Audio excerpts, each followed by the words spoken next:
Transpersonal leadership is about living beyond the ego. It's about considering all the stakeholders of the organization before one considers oneself.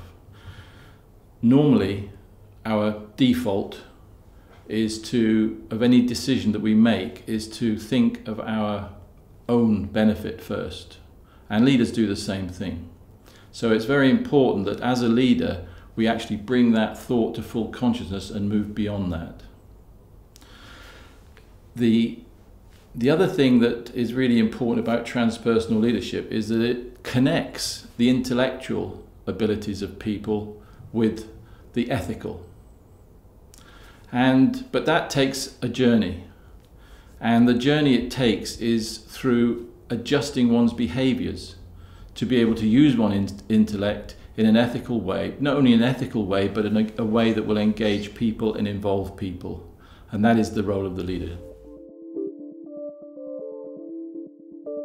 Well, the thing about neuroscience that we really need to think about as leaders is how has our brain been designed? And the reality is that our brain has remained unchanged since Stone Age man. So what we have to think about is what was the leadership, the natural leadership, the default leadership of Stone Age man? And it was basically survival, living in a crisis. And in that situation, it was all about knowing everything and telling people what to do. The problem is that most of our leaders today do the same thing, all the time.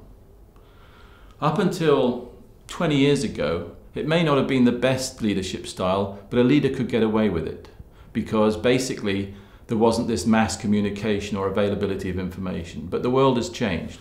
Studies have shown that a typical leader can only keep about 5% of the information they need in their brain. The rest has to come from elsewhere. So as recently as 30 years ago or 35 years ago, a leader could keep 75% of the information they needed in their brain. So at that time, knowledge was power. It isn't anymore. The world has changed. The other thing is that, and a fallacy, is that, of leaders, is that they think people like to be told what to do. The reality is that our brain is very inefficient when we're told what to do. It naturally closes down. And anybody can think about when they've been told something to do. There is always a resistance. So the role of the leader really is to provide an environment where the individual can have insights. Insights are much more conducive to how the brain likes to work. And that will help them to learn, to help them to develop, help them to operate. And as a result, it will increase the productivity of the organization.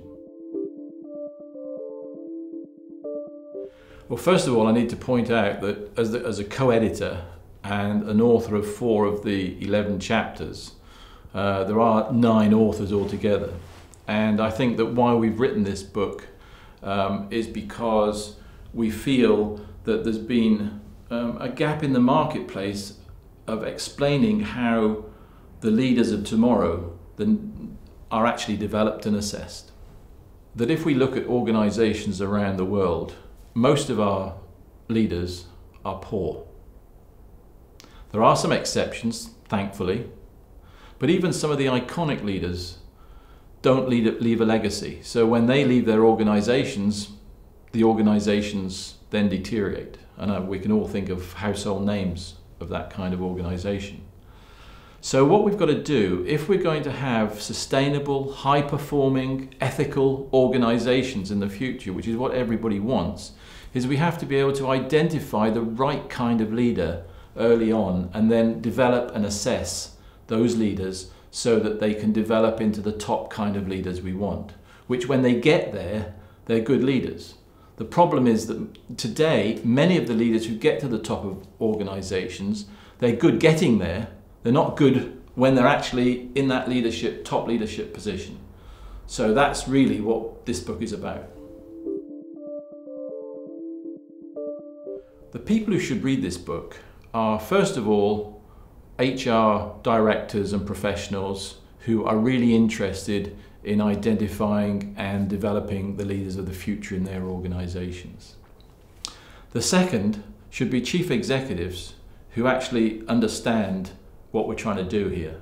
So looking for the leaders, the next generation of leaders, where they want to be able to identify leaders who are going to take over from them and be able to operate successfully, ethical, sustainable, high performance. And we still must remember, it's still got to be high performance organizations.